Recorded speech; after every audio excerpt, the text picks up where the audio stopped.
Hi, this is Kanaya, and today we're going to talk about what are positive and negative effects of crocheting. So, now we're going to talk about what are the positive effects of crocheting. What are positive effects of crocheting? So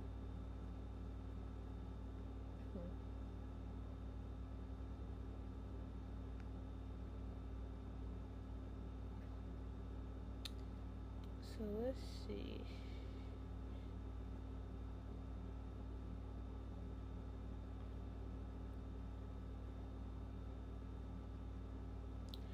So let's see. The positive effects of crocheting is stress management.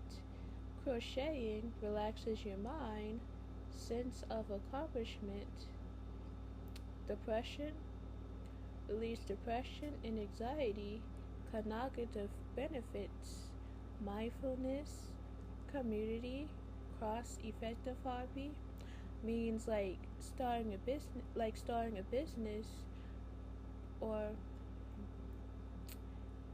so let's see what cost effective hobby is. Like many hobbies are very expensive, but crochet is an affordable hobby to many people.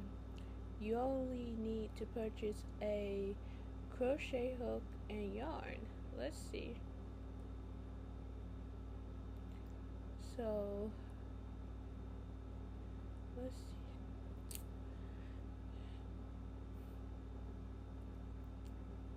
So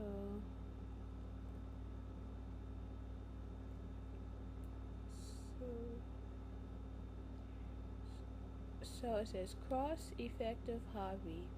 Many hobbies are very expensive, but crochet is an affordable hobby for many people.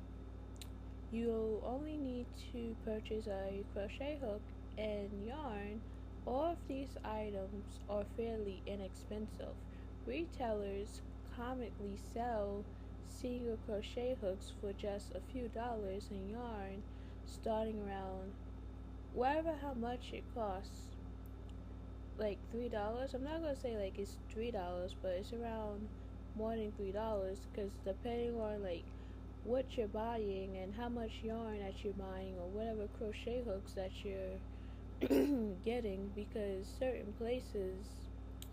um certain places they charge more, and then well certain places they cost more, and we don't want to because we don't want to give our product away for free.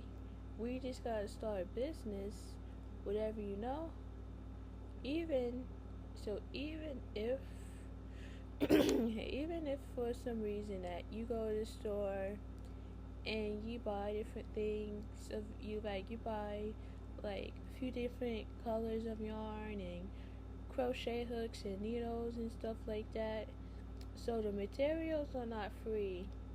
They're very expensive. So that's what they were saying, like hobbies are expensive because you gotta buy products, then you gotta make it, and then you have to sell it and charge for shipping.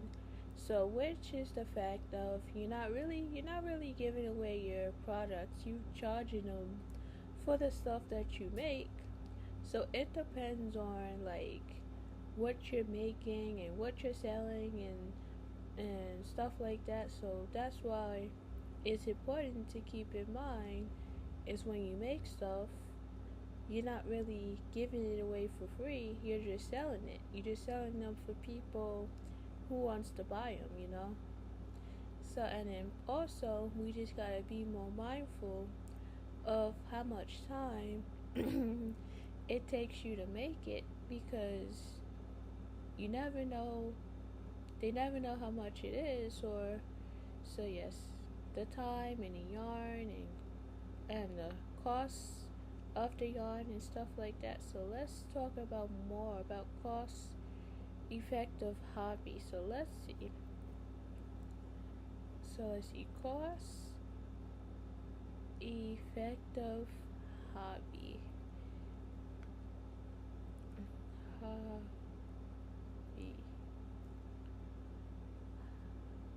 hobbies meaning?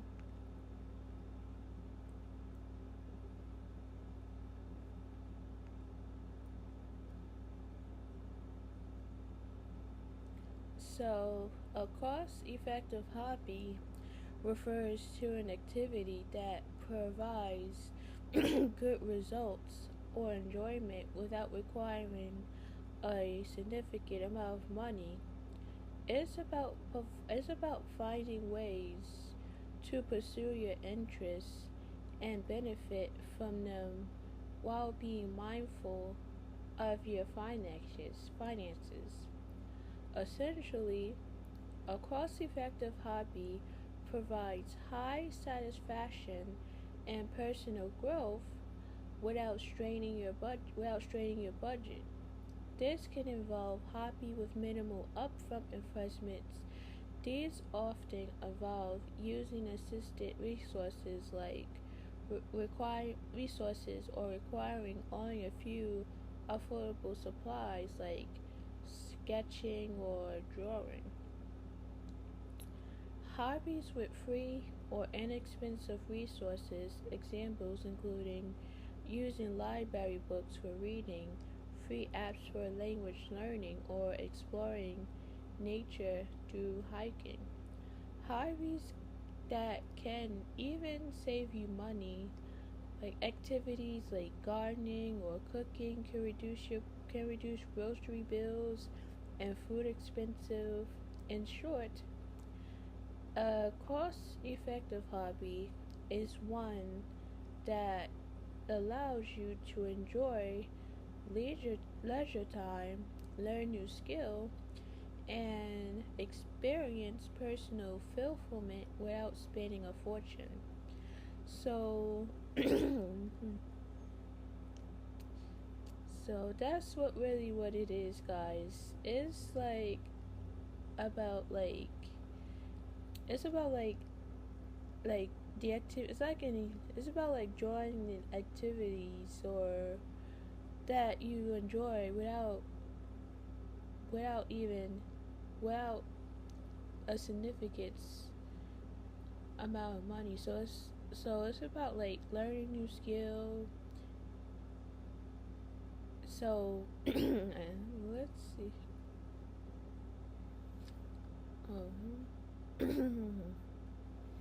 So it says, what is the cheapest hobby to have? Drawing is a really cheap hobby. So even though the product is not free, we just have to get the materials and stuff to draw. So let's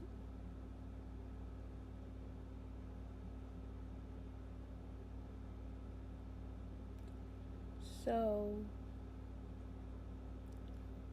so it says a cost-effective hobby is one that provides enjoyment and fulfillment without requiring a significant financial investment.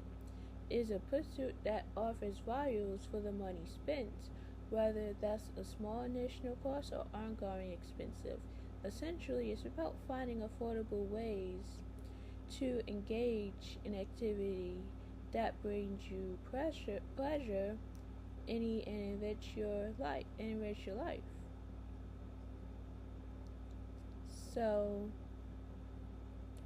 even even though it doesn't cost really, you're just finding activities that you really want to enjoy. So that's why it's about like enjoying activities that you really love, but it's no financial cost. So that's the deal. That's what. So that's how we describe a cost-effective hobby. So let's go back for a second. So like crocheting for example. Let's go back. hmm Let's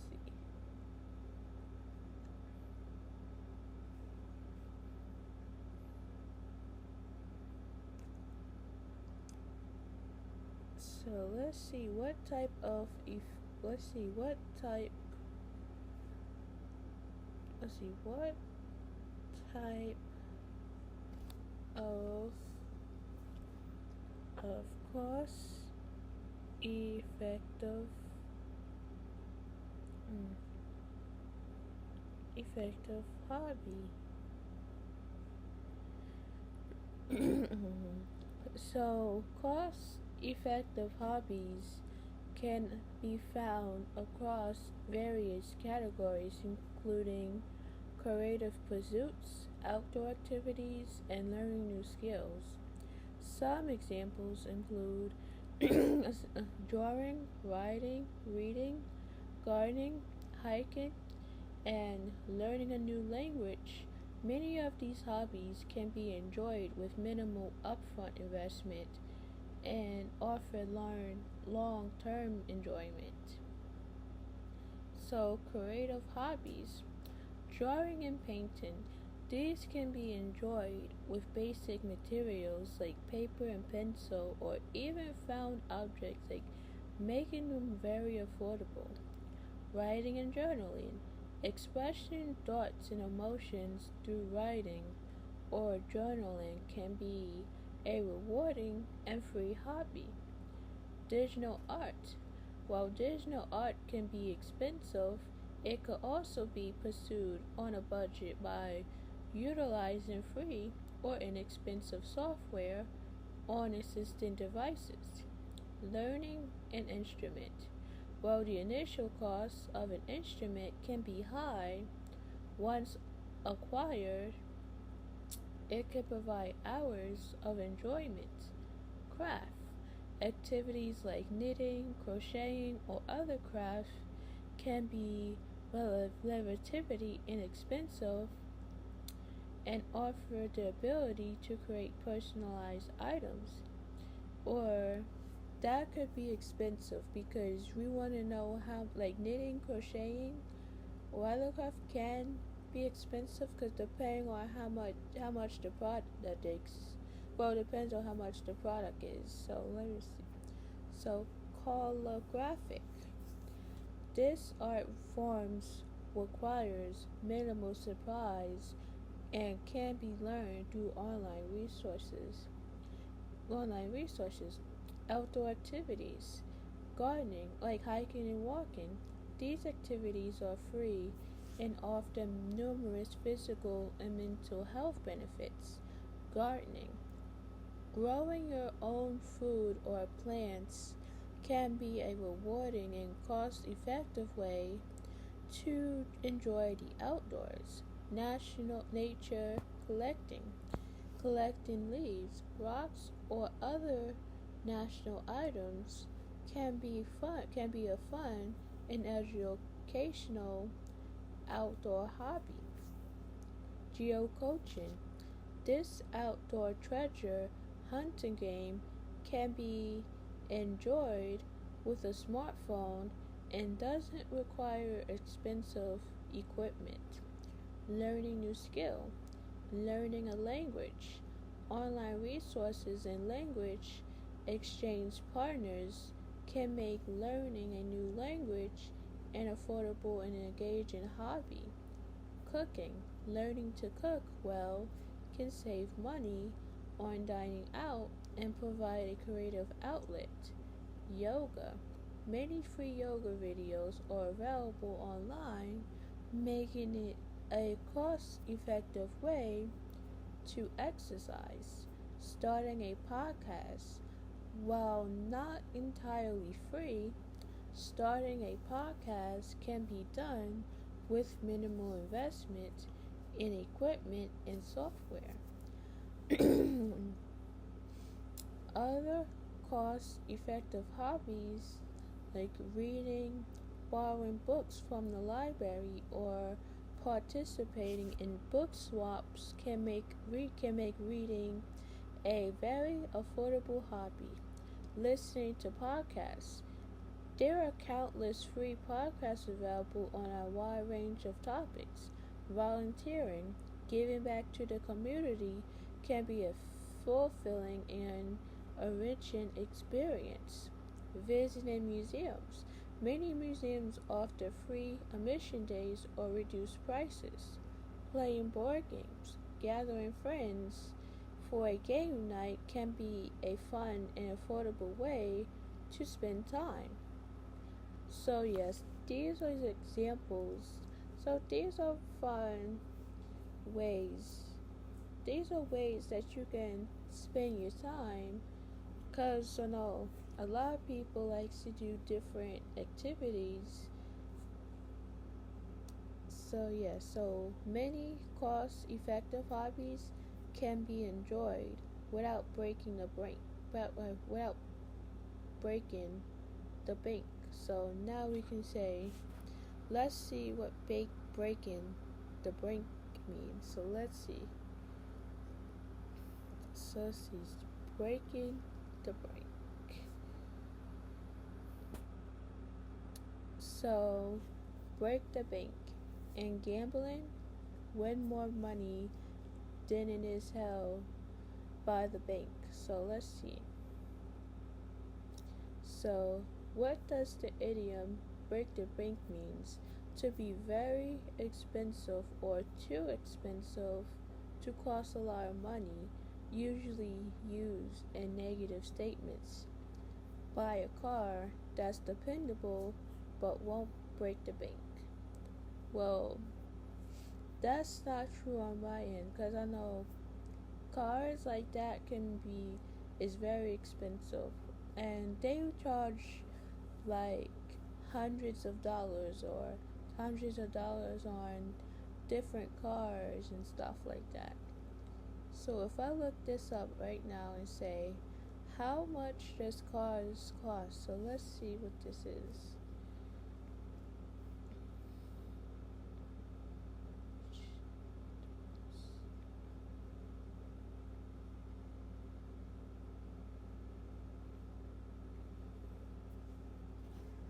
So let's see.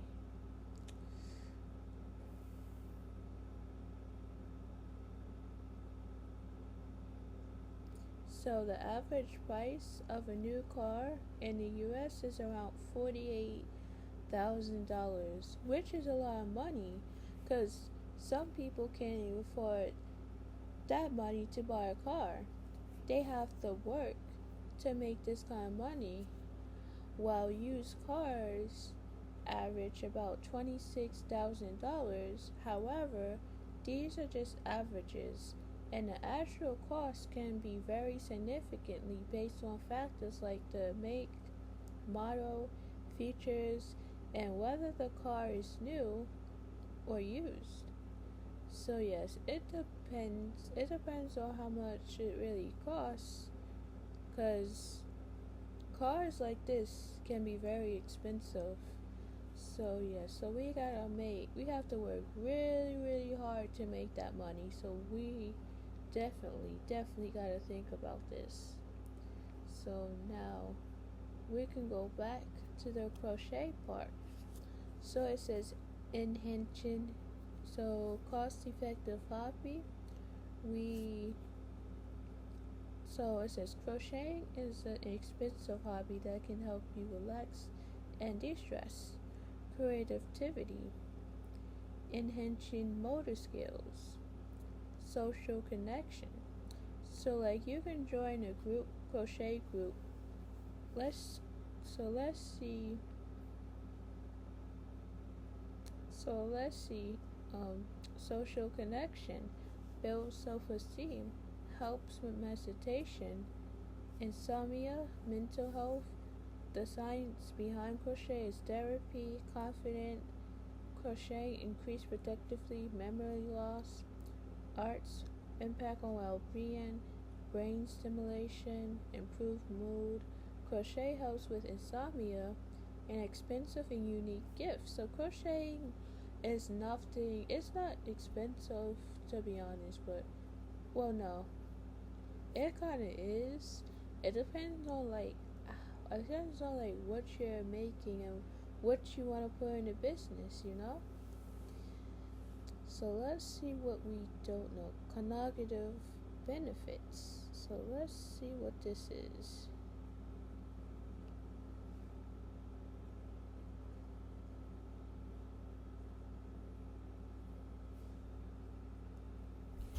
So, cognitive benefits refers to the positive effects on mental process and abilities that improve brain function and overall cognitive health.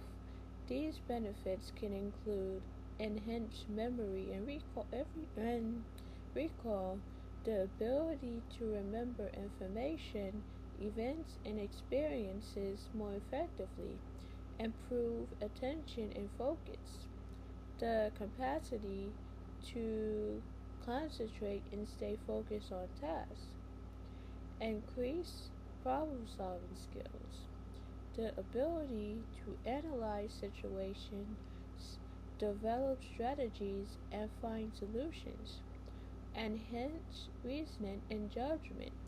The power is to make sound decisions and evaluate information critically, boost creativity and imagination, the expansion of mental horizons, and the generation of new ideas, improve learning and adaptability, the ability to acquire new knowledge and skill more efficiently and adjust to changing situations.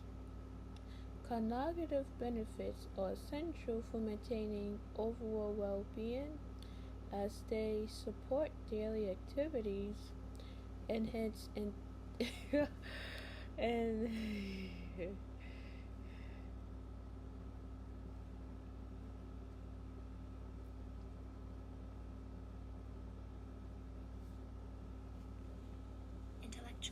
intellectual.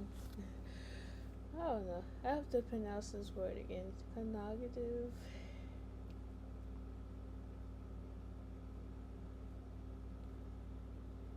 Cognitive. Cognitive. Cognitive. Cognitive. Cognitive. Cognitive. So let's see. Cognitive benefits. So was it cognitive? Oh my god. Cognitive. Cognitive benefits are essential for maintaining overall well being as they support daily activities, enhance intellectual intellectual intellectual abilities, and contribute to a healthy brain. They can also be achieved through various strategies such as engaging in mentality stimulating activities, getting enough sleep, eating a nutritious diet, and exercising regularly. So let's see.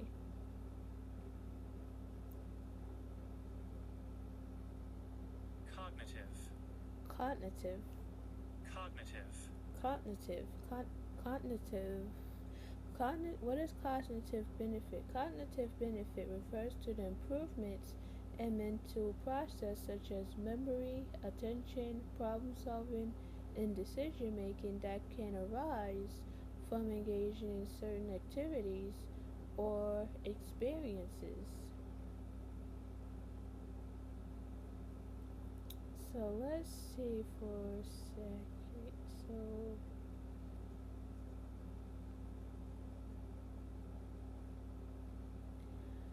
So so those that we don't know, I'll explain it to y'all because sometimes we just gotta understand certain things because let's go to because I know you guys might not understand certain things, so let's go to enhancing motor skills. So let's see.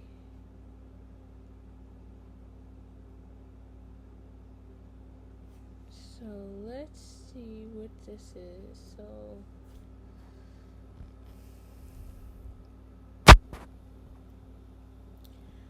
enhancing motor skills means improving a person's ability to control or and coordinate their body movement to perform tasks effectively and efficiently.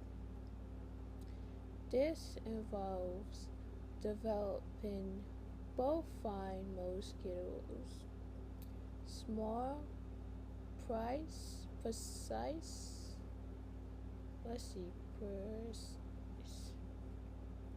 means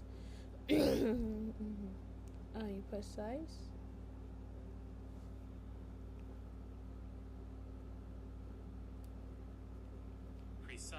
precise. So it says enhancing motor skills means improving a person's ability to control and coordinate their body movements to perform tasks efficiently and effectively and efficiently. This includes development both fine motor skills, small, precise movements like writing, and gross motor skills, larger movements like running or jumping. By improving these skills, individuals can increase their independence, participate more fully in activities, and enhance their overall physical well being. So, here's a more detailed explanation. Motor skill defined. Motor skills are the abilities that enable us to move and interact with our environment. They involve the complex interplay of the nervous system, muscles, and skeletal system. Fine motor skills. These involve the small muscles, particularly in the hands and fingers, are critical for tasks like writing, using utensils, buttoning clothes, and manipulating small objects. So, do you know manipulating small objects is? So, let's see what this is. So, let's see manipulating. So, let's see. Because some people don't explain what it means in the video. So, that's why I'm trying to explain what this is. Try to explain what it means to you guys. So, manipulating small objects refer to the skillful use of one's hand and the fingers to handle, move, and adjust small items. This involves a range of fine motor skills and is critical for many daily tasks like crocheting is motor skills. Let's see what else. Riding a bike can be motor skills. That's why I'm trying to list out some examples of motor skills. So it says elaboration. Elaboration, manipulating small objects encompasses several key aspects. Fine motor skills. It requires precise movements of the fingers and thumb, enabling actions like grasping, releasing, and reposition items within the hand, and hand manipulation. This specific term refers to the ability to move an object around within one hand without dropping it or using the other hand for assistance. Types of movements. In hand manipulation involves three primary types of movements. Translation, moving an object from fingertips to palms and back. Shift, adjusting an object position between fingers, and rotations, turning an object in one or more planes. Functional importance. Manipulating small objects is essential for tasks like writing, using tools, dressing, eating, and many other activities that require fine motor control. Developmental significance. Children develop these skills progressively, learning to manipulate objects with increasing complexity and precision as they grow. Examples. Examples include picking up a coin, turning a key in a lock, holding a pencil, or manipulating building blocks. Occasional use. Manipulators, which are objects used for learning, are also employed to help develop and enhance fine motor skills, problem solving, and spectral reasoning. So let's see what manipulating building blocks is. It's a lot to learn. I'm sorry guys, I'm making this long video. Oh god. I'm supposed to be listing what are positive effects of crocheting and negative effects of crocheting, and I'm like talking about something different. I don't know. So manipulating building blocks refers to the physical actions of handling, moving, and arranging building blocks, typically in the context of play or learning. This can involve grasping, placing, stacking, and and connecting blocks to create structure or explore spectral relationships.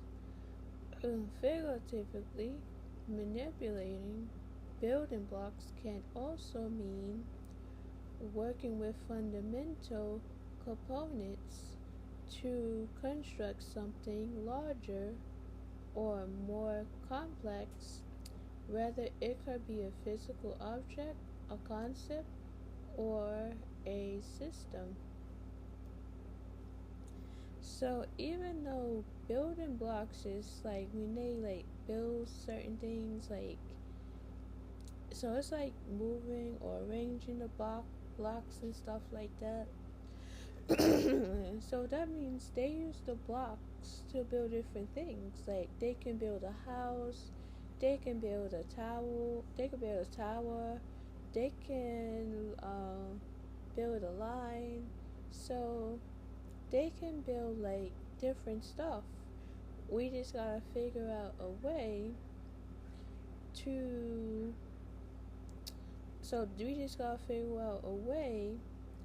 to arrange those blocks. So even when you're working with children, whether you work at school or while you work at school or while you at home, even though the building blocks allows children to arrange from one side to another, figuring out a way to build the blocks.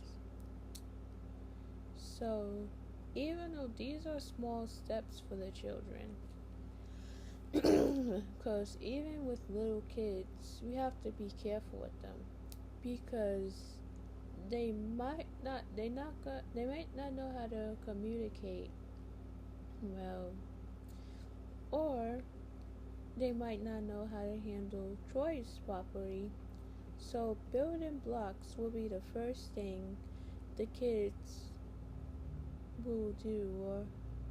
So building blocks can be like you grasping, placing, stocking, and connected books to create structure. So that's how it works with when kids play blocks and all that. So, and the concept of a child development, fine motor skills. Manipulating blocks helps children manipulating blocks helps children develop fine motor skills which are the small, precise movements of the hands and fingers. This includes grasping, hand-eye coordination, and dexterity. Let's see.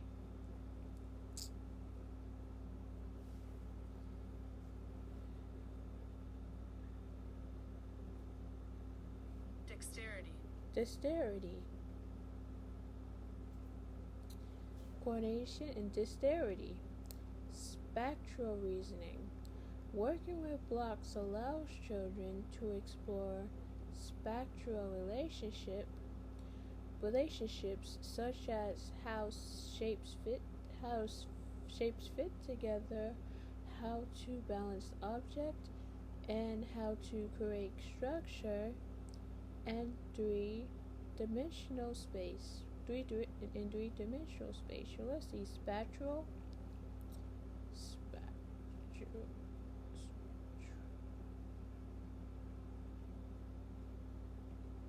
Spatial. spatial.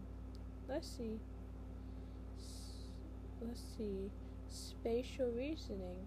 Working with blocks allows children to explore spatial relationships such as how shapes fit together, how to balance objects, and how to create structures in three-dimensional space. Let's see.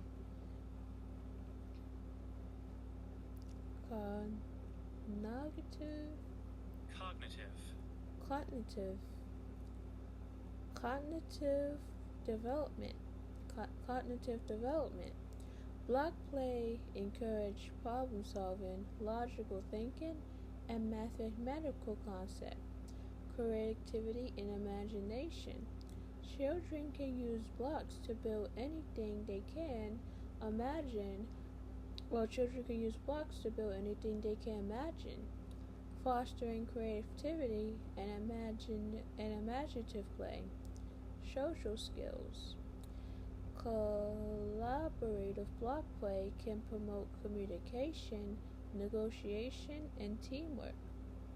Figuratively, breaking down complex ideas. Well, let's see what I say. So, breaking down complex ideas, just as blocks are the specific components of a structure, building blocks can refer to the fundamental elements that make up a larger concept or system. Starting with the basics.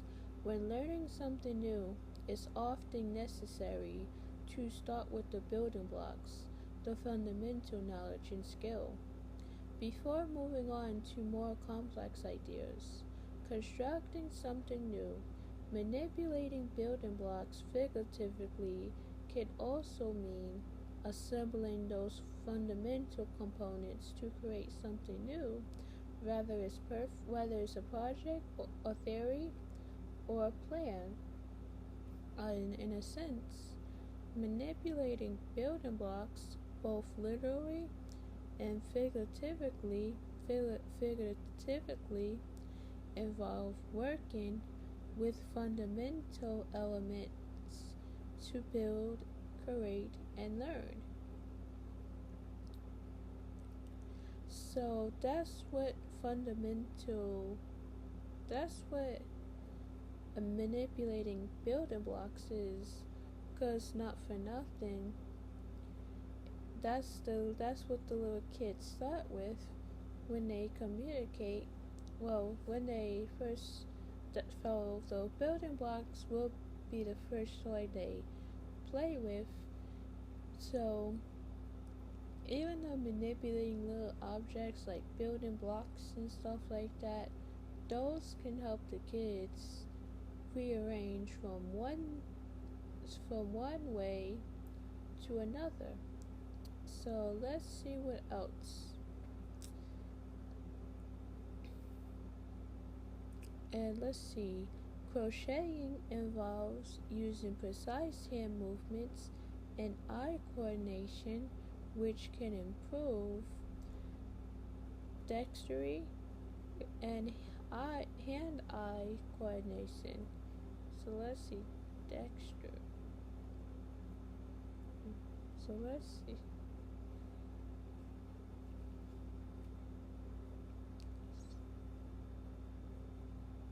Dexterity. Dexterity. Let's see. Dexterity. Crochet involves using precise hand movement and eye coordination, which can improve dexterity and hand-eye coordination. So enhance motor skills. Crocheting involves using hands and fingers to manipulate the yarn and crochet hook. So this can be an effective way to enhance motor skills. So even because enhancing motor skills can be about like using your hands to practice something or to use something. So when you're thinking about motor skills, think about using your hands because you use your hands for different things. So that can be an easy definition for you guys. So motor skills means like you use your hands to using your hands and your eye coordination to really look at what you're doing. So that's what this is. So let's see.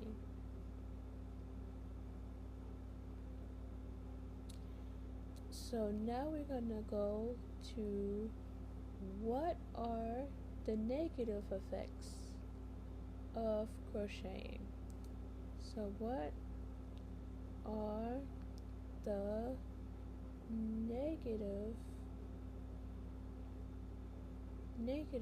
effects of crocheting?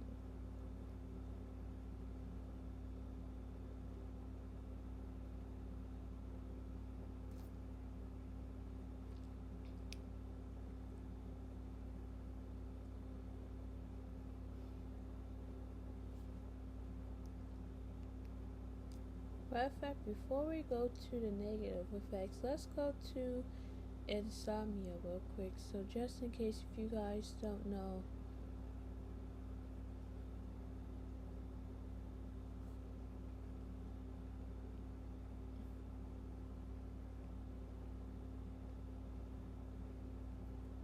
let's see.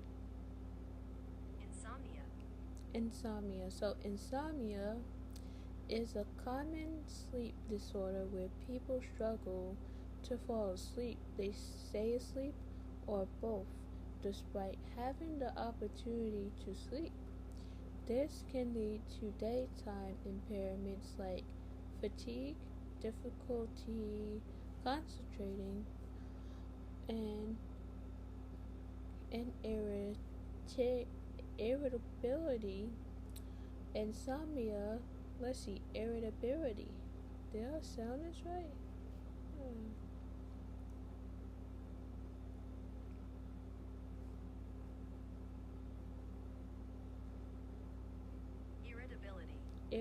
Irritability. Irritability.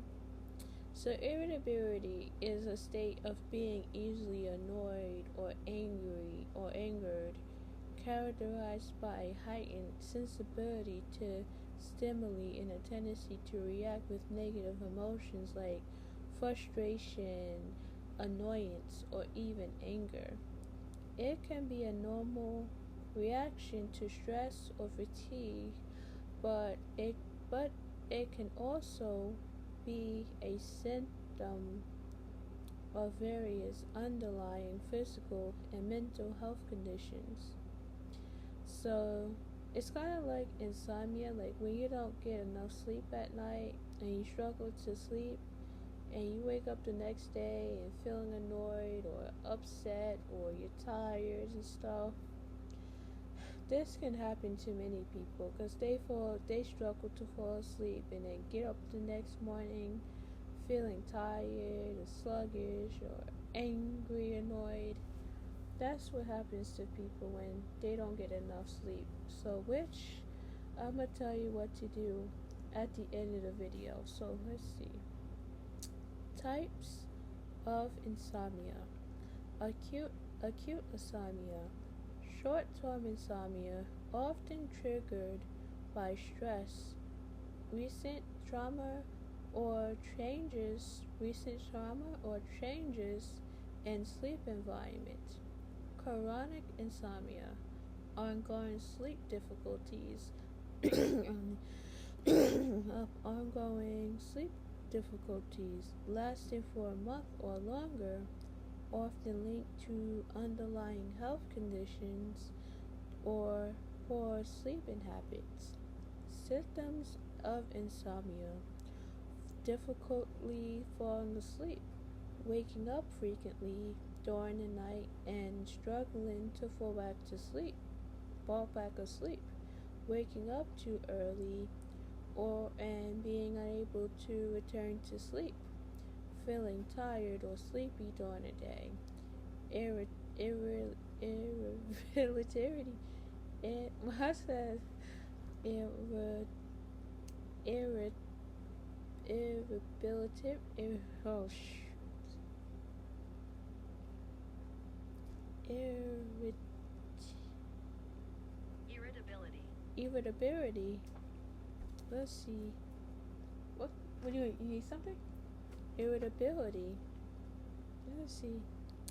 Irritability, sadness or anxiety, difficulty concentrating or focusing, increased risk of errors or accidents. Cause of insomnia: stress and anxiety. High stress levels and anxiety disorders can significantly disrupt sleep.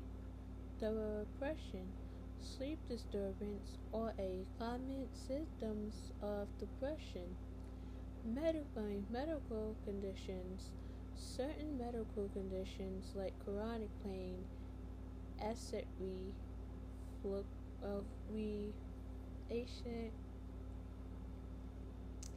let's see.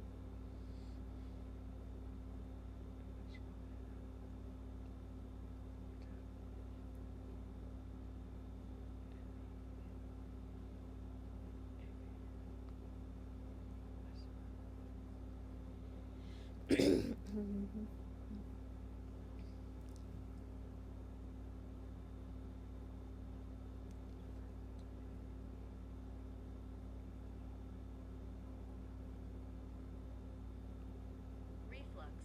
Reflux. Let's see. Acid reflux or thyroid problems can interfere with sleep. Sleep disorder. Conditions like restless legs syndrome or sleep apnea can cause insomnia. Medications. Some medications can have insomnia as a side effect. Lifestyle factors: poor sleep habits, excessive caffeine or alcohol consumption, and an uncomfortable sleep environment can also contribute to insomnia. Treatment and management: improvement sleep hygiene, establishing a regular sleep schedule, creating a relaxing bedtime routine, and optimizing the sleep environment can help. Cognitive behavioral therapy for insomnia. This therapy helps individuals identify and change negative thoughts and behaviors that contribute to insomnia. Medications. In some cases, doctors may prescribe medications to help with sleep, but these are often used as a short term solution.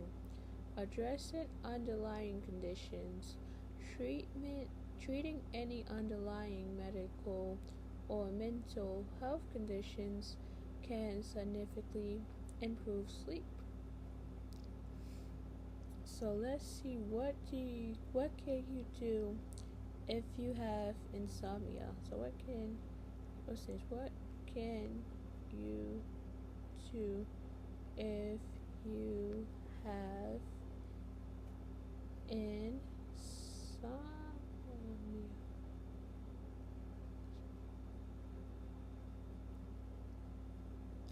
So let's see.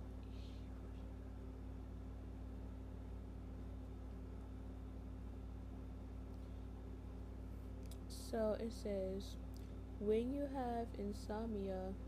Okay, so when you have insomnia, there are several steps you can take to improve your sleep and overall well-being. Number one, focus on sleeping. Number one, focus on sleep hygiene. Establish a consistent sleep schedule. Go to bed and wake up around the same time every day, even on weekends, to regulate your body's initial clock. Create a relaxing bedtime routine. Engage in common activities in the hour before bed, such as reading, listening to soft music, taking a warm bath, or or practicing relaxation techniques. Optimize your sleep environment. Ensure your bedtime is dark, quiet, and cool, and use it primarily for sleep and intimacy to help your brain associate the space with rest. Limited blue light exposure. Avoid screens like phones, tablets, and TVs an hour or two before bed, as the blue light can suppress mm,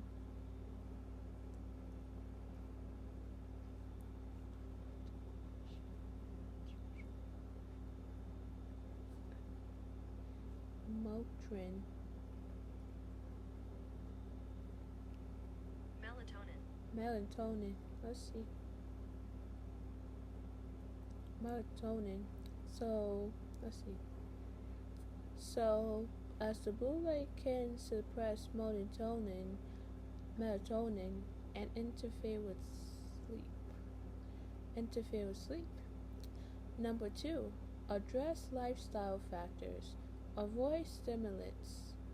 Refrain from caffeine, nicotine, and alcohol close to bedtime, as they can disrupt sleep.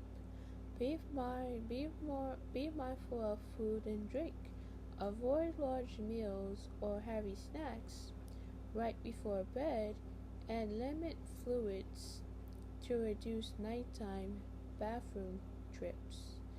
Get regular exercise. Physical activity could promote better sleep, but try to avoid intense workouts close to bedtimes. Limit or avoid naps. Napping, especially later in the day, can make it harder to fall asleep at night. Number three, utilize relaxation techniques. Deep breathing exercise. Techniques like the 4 to 7 to 8 methods can evaluate your body's relaxation response and calm the mind. Mindfulness and meditation. Practicing mindfulness can help reduce stress and improve sleep quality. Yoga or progressive muscle relaxation. Gentle movements and focused relaxation can ease tension and promote sleep. Number four, consider behavioral therapies. Cognitive behavioral therapy for insomnia. This therapy helps you identify and change thoughts and behaviors that contribute to insomnia and is considered a highly effective treatment. Sleep restriction therapy. This technique limits your time in bed to consolidate sleep and is often used with within the framework of CBL C for CPTI.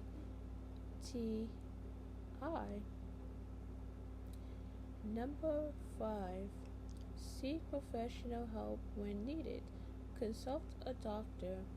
If insomnia contributes or affects daily life, a doctor can help identify underlying causes and recommend appropriate treatments, including medication or a referral to a sleep specialist.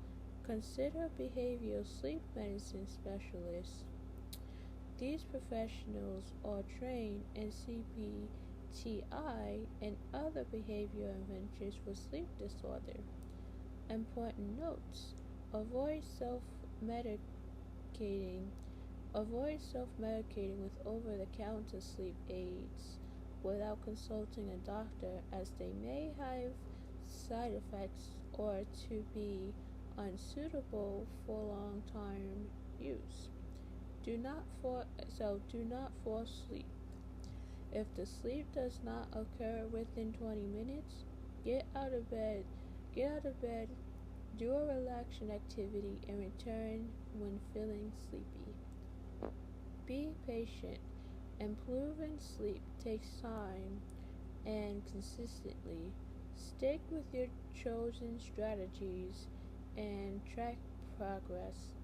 If you experience daytime sleepiness while using methods like sleep restriction therapy, take take caution with activities such as driving or operating machinery. So yes, these are tips that we can do if we lose sleep or whatever. If we lose sleep. So let's see. So it says, what are negative effects of crocheting? Let's see. So I said, crocheting, while a relaxing and creative activity, can have some negative physical effects if not practiced with care. Repetitive motions can lead to repetitive strain injuries like carpal tunnel syndromes or trans. Let's see, Let's see.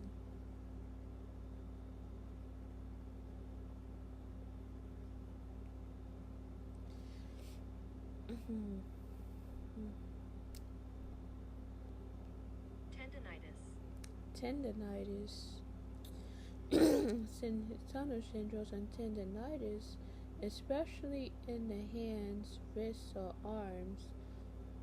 Additionally, poor postures or prolonged periods of crocheting without breaks can cause neck and back pain. Here's a more detailed look at the potential negative effects. Repetitive strain injuries.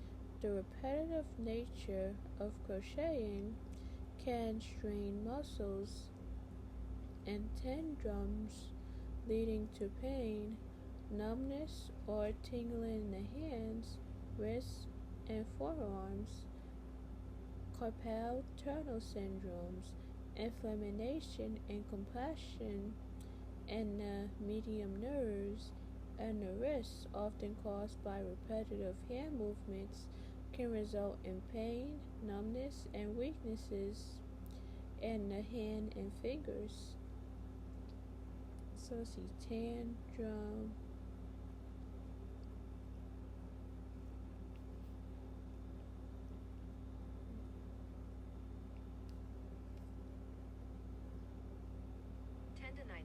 Tendinitis. Inflammation of the tendons in the wrist, elbows, or shoulder can occur from the repetitive movements involved in crocheting. Neck and back pain. Poor posture, such as hunching over while crocheting, can lead to neck and back pain. eye strain. Focus intensity on a crochet work for extended periods of extended periods can cause eye strain. Allergies. People with yarn allergies may experience breathing difficulties or skin irritation while working with specific types of yarn. To migrate these negative effects, take regular breaks. Get up, stretch, and rest your hands and eyes every 30 to 60 minutes. Maintain good posture. Sit up Sit upright with your shoulders relaxed and use a lumbar support if needed. Use use organic too. Organ,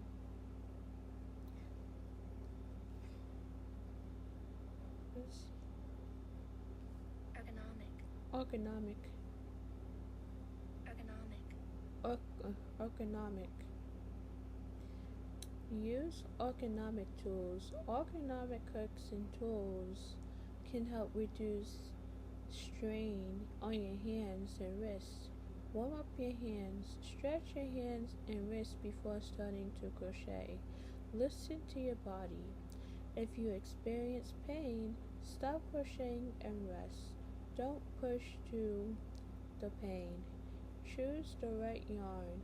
Select a yarn that is comfortable to work with and doesn't require excessive gripping. Ensure proper lighting.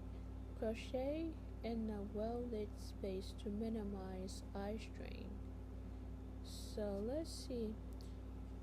What can you do if you have hand pain?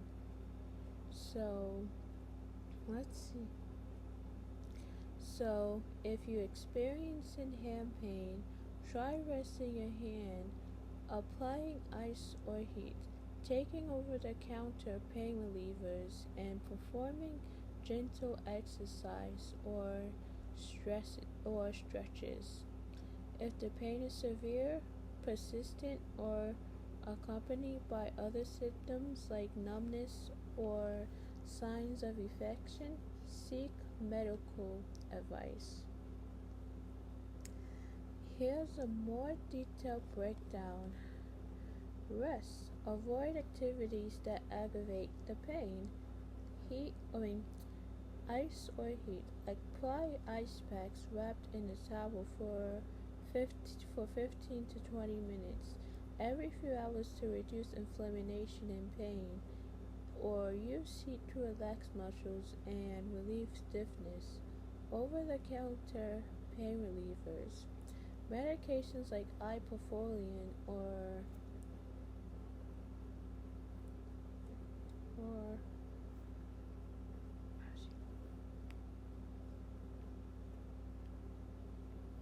or Acetaminophen. Acetaminophen.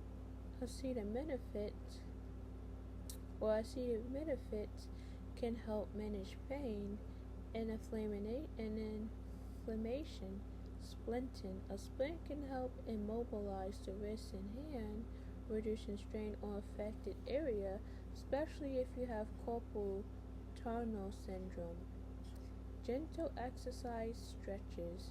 Simple exercise like making a fist and then opening it or touching each fingertips to your thumb can improve flexibility and a range of motions according to the bone and joint center. When to seek medical attention. If the pain is severe and doesn't improve with home care, if you experience a numbness, tingling, or weakness that doesn't go away, if you see signs of infection, such as redness, swelling, or fever, if the pain is accompanied by a deformity or inability to move your fingers, according to Baptist Health, if you have persistent or worsening pain. Possible causes of hand pain. Injuries, fractures, splints, strains, or dislocations, overuse or repetitive stress. Conditions like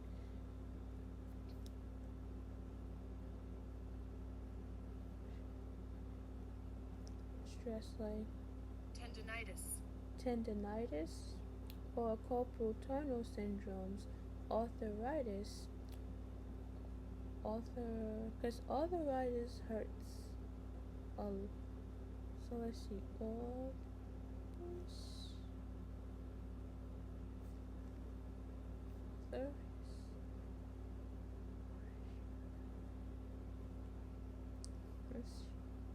Osteoarthritis. Osteoarthritis or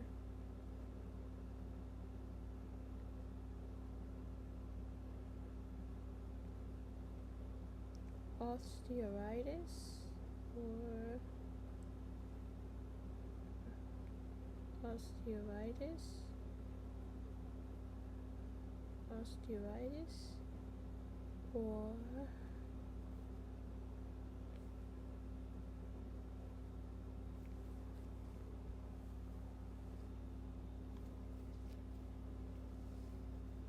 or Rheumatoid.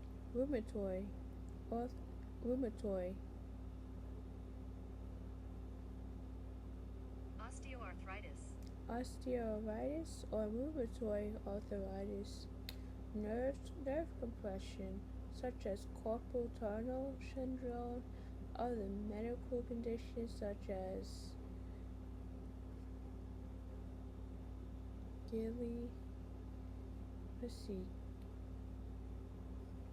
Gilly lysis, ganglion, let's see, ganglionisis, gangliosis,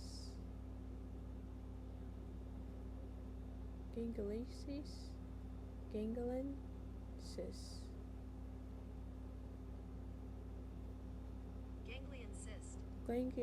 gangliosis. It's like a big bump, like gangliosis.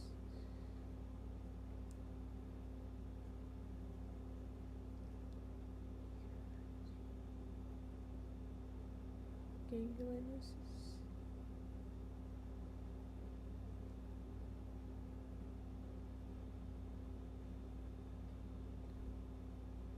Let's close.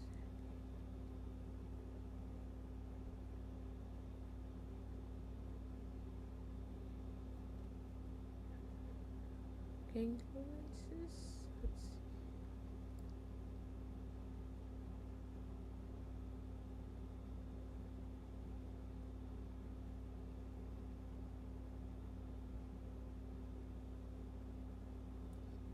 Let's see. Ganglion. Let's see. Use other medical conditions such as gangliosis. Treatment options if needed. Physical. So you can do physical therapy can help with strengthening, stretching, and improving range of motion. Medications, prescription pain relievers, anti-inflammatory drugs, or steroid injections. Surgery may be necessary in some cases for severe injuries or conditions. Important note: always consult with a healthcare professional for a proper diagnosis and treatment plan for your specific situation. So I hope this video helps you guys. So I hope you like, subscribe, and comment down below on my YouTube video.